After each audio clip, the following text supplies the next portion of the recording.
नमस्कार साथियों, मेरा नाम नितिन खन्ना है और मेरे चैनल पे आपका स्वागत है। आज का हमारा वीडियो है दिल्ली रेंट कंट्रोल एक्ट पे, उसका कोर्ट का प्रोसीजर, प्रैक्टिकल एस्पेक्ट और सारा रिलेटेड लॉ, इसी पे हमारा आज का वीडियो है। देखिए, पहले मेरे फादर साहब ने, जो एक एडवोकेट हैं, अच्छी उम्र के 40 साल से ऊपर उनको प्रैक्टिस हो गई है, उन्होंने मेरे कहने पे क्रिमिनल ट्रायल में क्रॉस एग्जामिनेशन पे एक वीडियो बनाया था यंगस्टर्स के लिए, यंगस्टर्स को गाइड करने के लिए। तो वो वीडियोस जो है यंग लॉयर्स को बहुत पसंद आया, यंगस्टर्स को बहुत पसंद आया। उसी लिए मैंने आज उनसे दोबारा रिक्वेस्ट करी कि आप दिल्ली रेंट कंट्रोल एक्ट पे एक नया और वीडियो बनाइए जिनसे कि यंगस्टर्स को गाइडेंस मिल सके। तो मेरे कहने पे उन्होंने एक नया आज वीडियो और बनाया है। आइए अपना वीडियो स्टार्ट करते हैं। उससे पहले हम अपना वीडियो स्टार्ट करें, अगर आपको मेरा चैनल पसंद आ रहा है तो आप मेरे वीडियो को लाइक कर सकते हैं, मैं इस वीडियो को शेयर जरूर करें और मेरे चैनल को सब्सक्राइब करना ना भूलिए। आइए अपना वीडियो स्टार्ट करते हैं। आज का हमारा जो टॉपिक है उन प्रेमिसेस के लिए है जो दिल्ली रेंट कंट्रोल एक्ट से गवर्न होती हैं। ऐसा नहीं है कि दिल्ली में सारी properties Delhi rent control act से गवर्न होती हैं। उन टेनेंट्स की एविक्शन जो प्रॉपर्टीज उन प्रॉपर्टीज को होल्ड कर रहे हैं जो दिल्ली रेंट कंट्रोल एक्ट से गवर्न होती हैं, हमारा टॉपिक उनके लिए। दिल्ली रेंट कंट्रोल के अंदर सेक्शन 1 डिस्क्लोज करता है कि किन प्रॉपर्टीज पे दिल्ली रेंट कंट्रोल एक्ट लगेगा। Which properties are governed by Delhi rent control act. It says areas included within the limits of new Delhi municipal committee, Delhi cantonment board, urban areas which are in the limits of municipal corporation of Delhi, which are notified specified in first schedule. अब first schedule में specify करने के लिए central government notification निकालती है official gazette में, जिसमें वो एरिया डिस्क्राइब किए जाते हैं। इसका मतलब ये हुआ कि दिल्ली की सारी properties Delhi rent control act से गवर्न नहीं होती। जैसे कुछ विलेजेस की प्रॉपर्टीज हैं जो अर्बनाइज नहीं हुए, जिनका नोटिफिकेशन नहीं हुआ, उन पे दिल्ली रेंट कंट्रोल एक्ट नहीं लगेगा। Ordinary transfer of property act ही उन प्रॉपर्टीज को गवर्न करेगा। इसके अलावा जो एरियाज शेड्यूल के अंदर स्पेसिफाइड भी हैं, मगर section 3 Delhi rent control act का कहता है जिनका रेंट 3,500 रुपए से ऊपर है, उन पे भी दिल्ली रेंट कंट्रोल एक्ट नहीं लगेगा। Basically Delhi rent control act गरीब टेनेंट्स को प्रोटेक्ट करने के लिए बनाया गया। जो 3,500 से ऊपर रेंट देते हैं उनके प्रोटेक्शन में दिल्ली रेंट कंट्रोल एक्ट नहीं लगता। तो जैसा कि नाम से ही पता चलता है, एक्ट का नाम ही दिल्ली रेंट कंट्रोल एक्ट है। तो बेसिकली ये एक्ट सारा टेनेंट की प्रोटेक्शन के लिए कि अननेसेसरी रेंट उससे इनहांस ना कराया जाए, उनके लिए बना था। अब सेक्शन एक ही है, section 14 Delhi rent control act का, जिसमें हम उन टेनेंट्स की एविक्शन ले सकते हैं जो लैंडलॉर्ड के लिए बना है। जो जिन ग्राउंड्स पे हम एविक्शन ले सकते हैं वो सेक्शन 14 ही डिफाइन करता है। बाकी सारा एक्ट बेसिकली टेनेंट के लिए ही बना हुआ।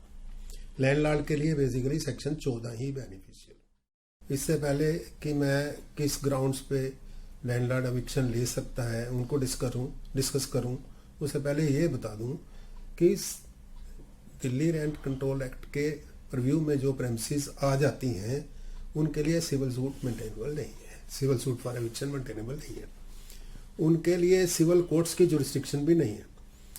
पिटीशन एविक्शन की टेनेंट के अगेंस्ट डालने के लिए रेंट कंट्रोलर के यहाँ ही डाली जाती है। जो प्रोसीजर है वो भी ऑर्डिनरी सीपीसी का प्रोसीजर नहीं है इन एप्लीकेशंस और पिटीशन फॉर एविक्शंस में।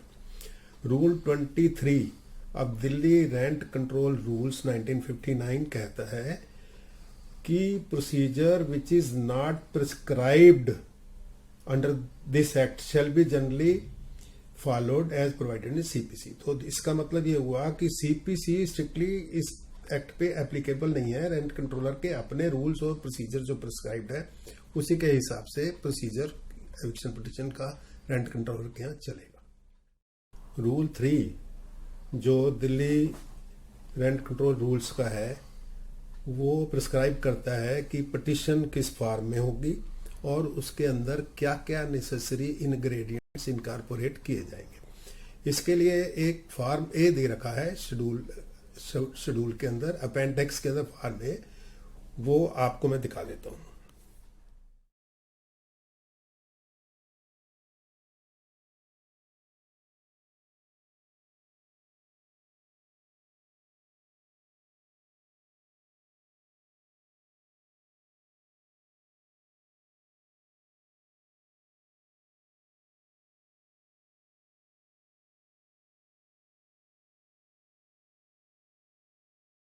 सेक्शन 50 ऑफ डीआरसी एक्ट कहता है it bars jurisdiction of civil courts in respect of certain matters.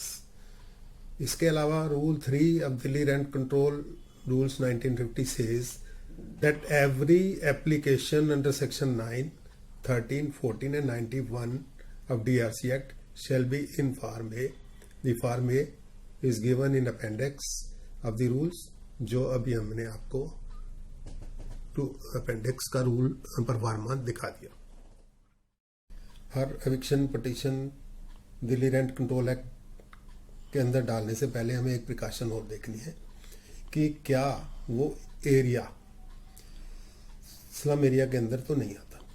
Section 14(1)(e), section 14 capital A, section 14 capital B, section 14 capital C, section 14 capital D, इन provisions के अंदर अगर हम eviction petition डालते हैं तो हम स्ट्रेट अवे डाल सकते हैं, मगर हमें बाकी अगर प्रोविजंस के अंदर डालनी है एविक्शन पिटीशन तो हमें कॉम्पिटेंट अथॉरिटी स्लम से परमिशन लेनी पड़ती है। So if the area falls under the purview of slum areas improvement and clearance act 1956 as notified by the government, a tenant under section 19 of the act is protected from eviction. So इसके लिए हमें competent authority की permission लेनी पड़ेगी, ये satisfy करते हुए कि अगर हम इस टेनेंट को एविक्ट करते हैं वो इतना फाइनेंशियली साउंड है कि वो एविक्शन के बाद स्लम क्रिएट नहीं करेगा। कॉम्पिटेंट अथॉरिटी सेटिस्फाई होएगी, हमें परमिशन देगी, तो उन प्रोविजंस के अंदर जो मैंने बताया पहले सेक्शन 14(1)(e) टू 14D तक के, उनमें जरूरत नहीं है, बाकी प्रोविजंस में हमें जरूर परमिशन लेनी पड़ेगी, तभी हम टेनेंट के एविक्शन ले सकेंगे। और ये एरियाज ज्यादातर ओल्ड दिल्ली में हैं, जो एरियाज पहले डिक्लेयर किए गए हैं कि ये स्लम एरियाज हैं। अब हम आते हैं ग्राउंड्स जिन पे हम एविक्शन सीख कर सकते हैं टेनेंट की। पहला है 14(1)(a). 14(1)(a) के अंदर हम नॉन पेमेंट ऑफ रेंट की ग्राउंड पे एविक्शन सीख करते हैं। इसमें ये होता है, इसमें आपको 2 महीने का नोटिस पहले देना मैंडेटरी है पिटीशन डालने से पहले। और पिटीशन की ग्राउंड है इसकी the tenant has neither paid nor tendered the whole of the arrears of rent legally recoverable after a 2 months notice has been served upon in demanding the same. इस provision में अगर tenant defaulter hold हो जाता है तो भी straight away उसकी eviction नहीं होती, उसको एक बार बेनिफिट मिलता है सेक्शन 15(1) का, जिसमें कि वो टेनेंट डिफॉल्टर होल्ड होने के बावजूद भी उसको टाइम मिलता है कि वो एरियर्स ऑफ रेंट पे कर दे। अगर वो पे कर देता है तो स्ट्रेट अवे उसकी एविक्शन नहीं होती, मगर ये बेनिफिट 15(1) का डीआरसी एक्ट का उसको एक ही बार मिलता है। दूसरी ग्राउंड है कि टेनेंट है सबलेट और otherwise parted with the premises or part of the same to any other person without the written consent of the landlord. This is a ground for eviction also. Subletting में कई tenant क्या करते हैं कि वो अगर business commercial premises है तो क्या करते हैं कि एक पार्टनर ऐड कर देते हैं। अब वो कहते हैं कि कोई मैंने तो पार्ट विद किया नहीं, कि मैंने तो पार्टनरशिप ऐड कर ली, तो सेक्शन 14(4) ऑफ डीआरसी एक्ट इसके अगेंस्ट है। वो कहता है कि अगर आपने सब टेनेंस किसी को भी पार्टनर बना लिया विद दिस इंटेंशन कि आप सब टेनेंसी की जगह एक फ्रॉड कर रहे हैं, तो आपकी एविक्शन हो जाएगी। एक ग्राउंड और है कि जो टेनेंट है वो जिस पर्पस के लिए उसको लेट आउट की गई थी प्रेमिसेस, उस पर्पस से के लिए यूज नहीं कर रहा, उसका दूसरा पर्पस यूज करना शुरू करता। जैसे आपने उसको रेजिडेंस के लिए दी और उसको कमर्शियल यूज करना शुरू हो गया, तो it is a ground for eviction. जैसे आपने रेंट एग्रीमेंट के टाइम पे कुछ लिखा कि वो उसमें दर्जी का काम करेगा, उसने हलवाई का काम करना शुरू कर दिया, तो this is also the purpose for which the premises was let out is not being done and therefore he is liable for eviction. एक ग्राउंड है 14D की, 14(1)D की। इसमें क्या है, the premises is let out for residence and neither the tenant nor any of his family member is residing in that premises for the last more than 6 months immediately before the filing of the petition. तो this is also a ground, it has no escape. अगर 6 महीने के लिए लगातार residence छोड़ के चला गया टेनेंट और नहीं रह रहा, तो उसके बाद चाहे आके रहे भी, फिर भी उसको ये ग्राउंड की, इस ग्राउंड पे एविक्शन हो जाएगी। सबसे मेन इंपॉर्टेंट ये ग्राउंड है जो आजकल सबसे ज्यादा यूज होती है, सबसे बढ़िया ग्राउंड है पुराने से पुराने टेनेंट को निकालने के लिए, ये है सेक्शन 14(1)E। इसमें क्या है, the premises are required by the owner landlord for his own bona fide use or for the use of his own family members dependent upon him. अब क्या है बोनाफाइडी, इसमें क्या है कि ओनर वर्ड लिखा हुआ है, मगर ओनर इतना स्ट्रिक्टली इंटरप्रेट नहीं होता। ओनर मीन्स अगर टेनेंट ने हमें एक बार रेंट दे दिया और मेरा टाइटल है उस प्रॉपर्टी में, तो आई एम ओनर, मुझे स्ट्रिक्ट सेंस में ओनरशिप प्रूव नहीं करनी, मेरा बेटर टाइटल होना चाहिए देन दी टेनेंट। अब 14(1)E के अंदर कई बार क्या होता है कि पुरानी प्रेमिसेस है, ओरिजिनल लैंडलॉर्ड की डेथ हो गई, उसके कई लीगल हेयर्स हैं, पुराना टेनेंट है, ओरिजिनल टेनेंट की डेथ हो गई, उसके कई लीगल हेयर्स हैं, तो इतना इसमें परेशान होने की जरूरत नहीं। Even any one of the legal hairs can file an eviction petition, और अगर दूसरे लीगल हेयर्स को इतराज नहीं है तो even a single legal heir can continue with the petition और इट इज मेंटेनेबल। इसी तरह टेनेंट की डेथ हो गई, अब उसके कई लीगल हेयर्स हैं, कोई मैरिड डॉटर्स हैं, कहीं रहती हैं, कुछ हैं, तो आदमी सोचता है कि सारे लीगल हेयर्स को मैं कैसे पार्टी बनाऊंगा टेनेंट के, तो इसमें भी परेशान होने की जरूरत नहीं। जो टेनेंट आपका पोजेशन में है उसी को टेनेंट बना दिया आपने, पिटीशन में रिस्पॉन्डेंट बना दिया, सफिशिएंट है, पिटीशन मेंटेनेबल है, इतनी कोई इस चीज पे कोर्ट्स आपके फेवर में ही डिसीजन देंगी, ऐसे ही फैसले आए हुए हैं। अब सेक्शन 14(1)E और इसके अलावा section 14A, 14B, 14C, 14D, इन सब के लिए जो प्रोसीजर प्रिस्क्राइब्ड है, वो जो प्रोसीजर है उसके लिए सेक्शन 25B DRC एक्ट का प्रोसीजर चलेगा। अब सेक्शन 25B के हिसाब से जो सम्मन आएंगे वो 3rd शेड्यूल में दे रखे हैं। उस 3rd शेड्यूल के सम्मन में ये लिखा हुआ है, उसके हिसाब से टेनेंट को सम्मन मिलते ही 15 दिन के अंदर अंदर रेंट कंट्रोलर के पास पेश होना है और एक application with affidavit leave to defend seek करनी है, जिस लीव टू डिफेंड में उसको ट्राइबल इश्यूज रेज करने हैं, जिसे मेरी बोनाफाइडी उसको प्रूव करनी है, प्राइमा फेसाई सफिशिएंट मटेरियल के साथ ये प्रूव करनी है कि मेरी नीड बोनाफाइडी नहीं है, मेरी पिटीशन मेलाफाइडी। अब इसमें सबसे बढ़िया बात यह है कि अगर टेनेंट 15 दिन के अंदर एफिडेविट फाइल नहीं करता लीव टू डिफेंड के लिए, तो 16वें दिन वो नहीं फाइल कर सकता, क्योंकि इसमें लिमिटेशन एक्ट नहीं चलेगा। इसमें सुप्रीम कोर्ट की जजमेंट आ गई कि 15 दिन का ही टाइम है, सिविल कोर्ट्स की तरह इस टाइम को सेक्शन 5 की एप्लीकेशन के हिसाब से कंडोन नहीं किया जा सकता। तो 16वें दिन अगर वो फाइल करना चाहता है, अगर 15वां दिन हॉलीडे है फिर तो कोई बात नहीं, अदरवाइज 16वें दिन अगर वो फाइल करना चाहता है तो वो उसको लीव टू डिफेंड उसकी मेंटेनेबल ही नहीं है, इसी ग्राउंड पे उड़ा दी जाएगी। इस प्रोविजन का पर्पस ये था कि कई पुरानी टेनेंट हैं जो बहुत पहले बैठे हुए थे, जब लैंडलॉर्ड ने उसको लेट आउट किया, उसकी छोटी फैमिली थी, उसका अपना परिवार छोटा था, उसके पास प्रेमिसेस एक्स्ट्रा थी, तो उसने टेनेंट को दे दी।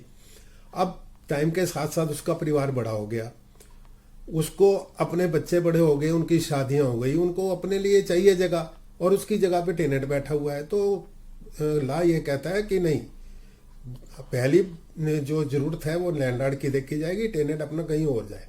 अगर लैंडलॉर्ड को स्कैर्सिटी ऑफ प्रेमिसेस हो गई, एकोमोडेशन हो गई, तो टेनेंट एविक्ट होगा, चाहे टेनेंट कितना भी पुराना हो, उसको एविक्शन होगी। इसी तरह बच्चे बड़े हो गए, उनके पास काम धंधा नहीं है, चाहे कमर्शियल प्रेमिसेस हो, उसको जगह चाहिए दुकान खोलने के लिए, अपना कोई काम धंधा करने के लिए, वहां पे टेनेंट बैठा हुआ है।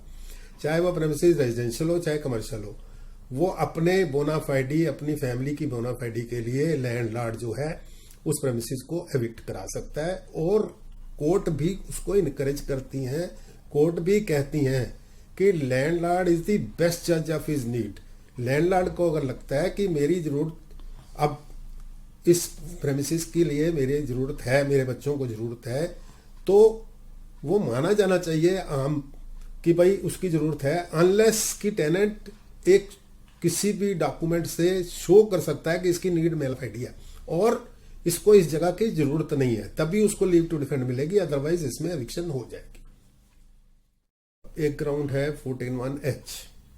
अब इसमें क्या है कि पुराने किराएदार बैठे हुए हैं कई, अब उन्होंने भी कई जगह डीडीए में अप्लाई कर दिया, कई सोसाइटीज में अप्लाई कर दिया, और उनको अलॉट हो गए रेजिडेंशियल प्रेमिसेस।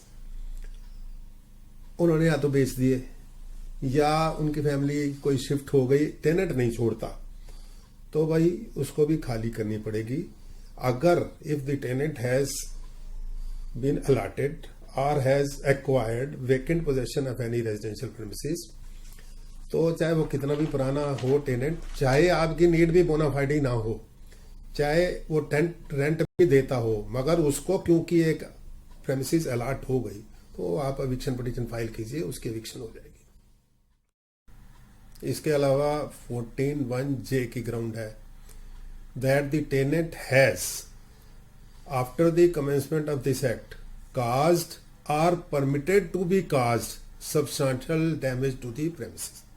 टेनेंट तोड़ देता है, नुकसान कर देता है, आपका कमरे के बीच की दीवार निकाल देता है, उसको 2 कमरों में कन्वर्ट कर देता है, तो टेनेंट ने जो सब्सटेंशियल डैमेज किया आपकी प्रॉपर्टी को, इस ग्राउंड पे भी उसकी एविक्शन हो जाएगी। इसके अलावा ग्राउंड है कि tenant notwithstanding previous notice has used or dealt with the premises in a manner contrary to any condition imposed on the landlord by the government or DDA or the MCD while giving him a lease of the land on which the premises are situated।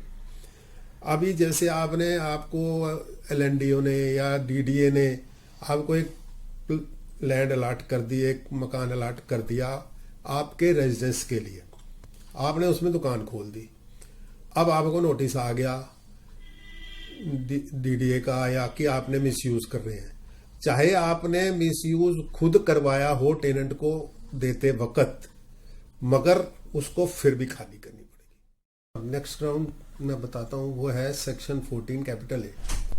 ये उन government servants के लिए है जो जिनको government की तरफ से कोई अलॉटमेंट हुई थी, अब वो किसी गवर्नमेंट के आर्डर की वजह से उनको खाली करनी है और उनके पास या उन पे पेनल्टी पड़ती है उसको रिटेन करने पे, तो उनके पास अपनी कोई प्रेमिसेस थी या है या उनके बच्चों के पास है, तो उस प्रेमिसेस को इस ग्राउंड पे खाली कराया जा सकता है कि अब मुझे गवर्नमेंट की प्रेमिसेस वकेट करनी। इसके अलावा है सेक्शन 14(B)।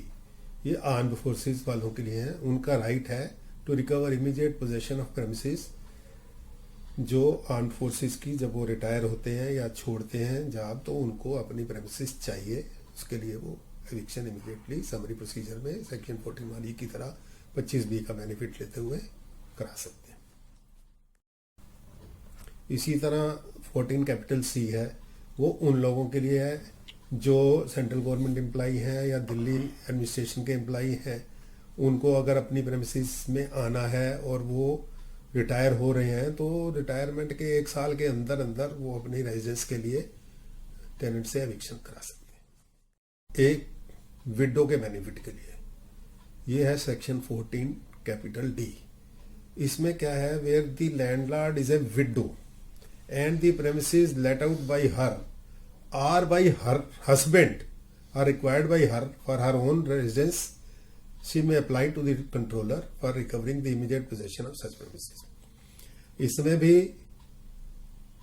अगर वो विडो है, उसको अपनी प्रेमिसेस चाहिए, चाहे उसके पास दूसरी हो तीसरी हो, उसकी अपनी चॉइस है।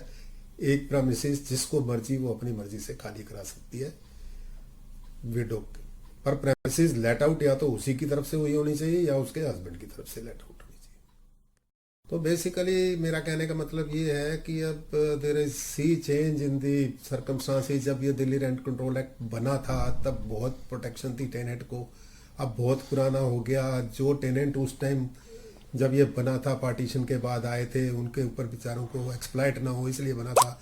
अब वो सिचुएशन रही नहीं, अब टेनेंट ही एक्सप्लॉइट करना शुरू हो गए थे। इसलिए दिल्ली रेंट कंट्रोल एक्ट के ये जो प्रोविजन है 14(1)(e) वगैरह, ये बहुत यूज हो रहे हैं। और बहुत जिन टेनेंट जो ब्लैकमेल करते थे, पुराने थे, खाली नहीं करते थे, अपनी प्रॉपर्टीज बन गई उनकी, फिर भी लैंडलॉर्ड से पैसे मांग रहे, या लैंडलॉर्ड के पास अपनी कमी हो गई, अब बहुत पुराना हो गया, उसने बहुत एंजॉय करा दी टेनेंट को, अपनी प्रेमिसेस चाहिए, तो उनके प्रोविजन अब दिल्ली रेंट कंट्रोल एक्ट उन लैंडलॉर्ड्स को हेल्प करता है। ऐसा नहीं है कि आपकी प्रॉपर्टीज खाली नहीं होंगी।